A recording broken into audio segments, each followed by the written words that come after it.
नमस्कार। आज हम इंग्लिश लिटरेचर के बहुत ही ज़रूरी टॉपिक स्ट्रीम ऑफ कॉन्शियसनेस के बारे में पढ़ेंगे।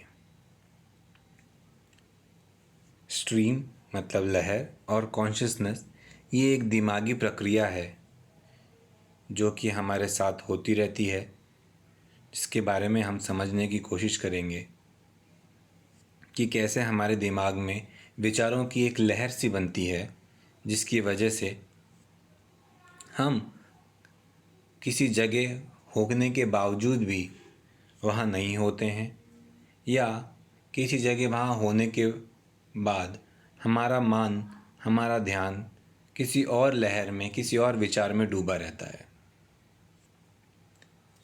तो हमारी कॉन्शियसनेस यानी कि हमारी मानसिक जो दृढ़ इच्छा है, उसको हम डिफ़ाइन करेंगे कैसे हम कितने किसी जगह के बारे में जागृत रहते हैं।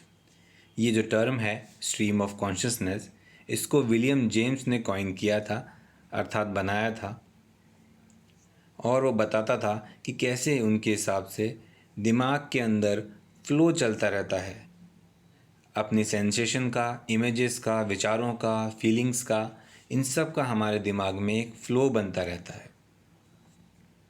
शुरू से लेके अंत तक ये फ़्लो चलता रहता है, और जैसे जैसे इवेंट्स होते रहते हैं, यानी कि जैसे जैसे हमारी ज़िंदगी में कोई घटनाएं होती रहती हैं, उसके हिसाब से ये सब बदलता रहता है।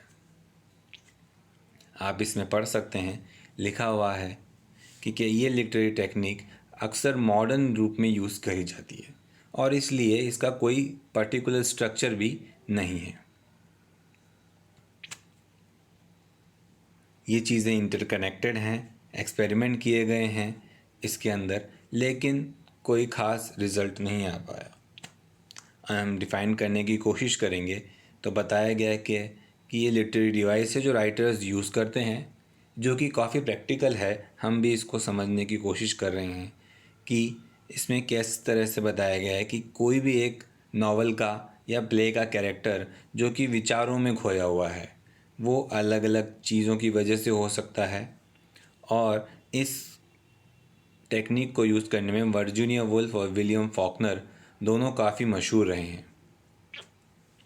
आगे हम जानने की कोशिश करते हैं कि इसका क्या एम है, क्यों इसका इस्तेमाल किया जाता है, और अक्सर हमने भी देखा गया है कि हमारी असली ज़िंदगी में भी ऐसा होता है कि हम किसी और विचार में खोए रहते हैं, भले ही हमारे सामने कोई भी घटना हो रही हो या हम किसी भी जगह हों।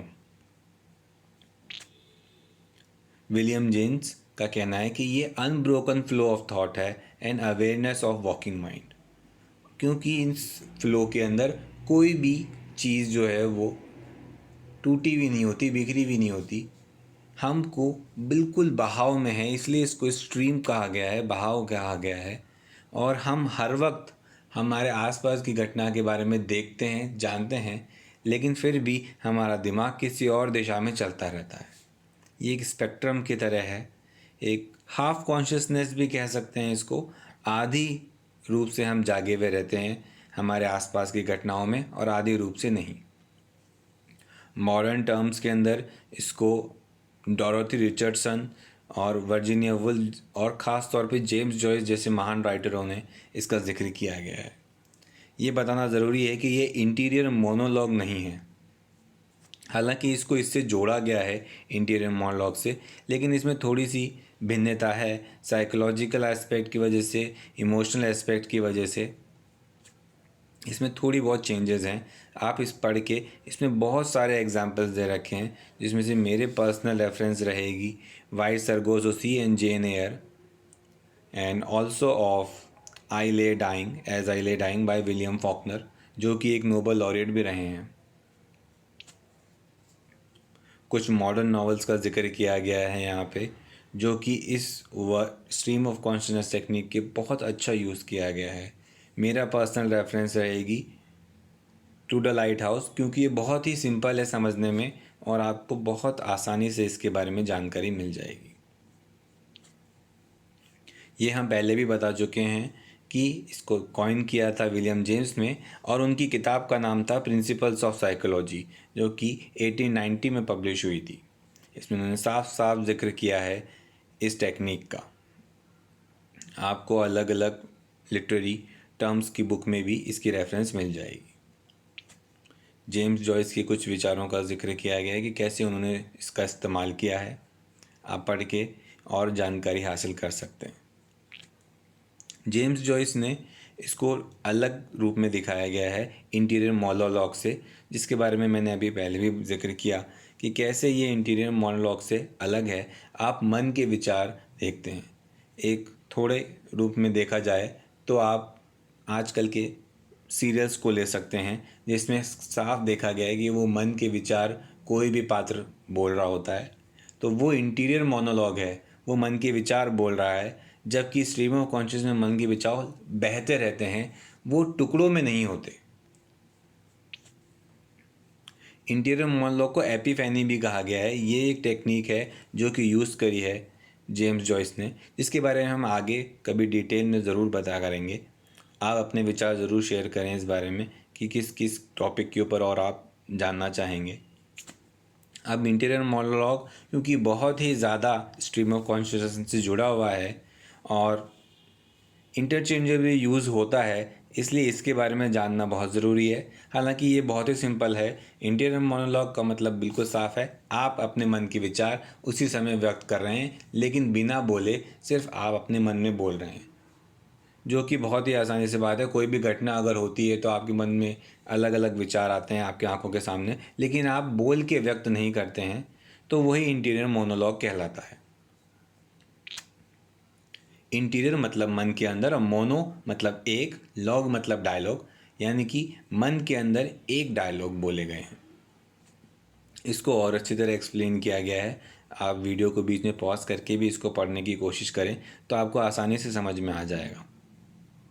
कुछ स्टैंडर्ड डेफिनेशन भी दी गई है जो थोड़ी कॉम्प्लिकेटेड होंगी, लेकिन आप कोशिश करें तो आप समझ सकते हैं।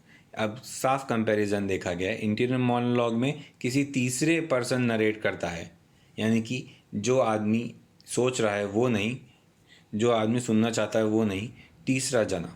बल्कि स्ट्रीम ऑफ कॉन्शियसनेस में वो खुद ही है और यहाँ पे कोई लेक्सिकल इनोवेशन नहीं है कि स्ट्रीम ऑफ कॉन्शियसनेस में आपको डिसऑर्डर मिल जाएगा, अनस्ट्रक्चर्ड मिल जाएगा। Form of communication between fictional characters, यहाँ पे फिक्शनल कैरेक्टर्स में यूज़ होता है। यहाँ नॉन कम्युनिकेटिव होता है। आपको अपने जो विचार हैं वो फ्लो करते रहेंगे, किसी को बताने की ज़रूरत नहीं है। लेकिन इंटीरियर मोनोलॉग में दूसरे को पता चल जाता है, मतलब हम स्टेज पे या नॉवल पढ़ते वक्त हम उसको समझ रहे हैं।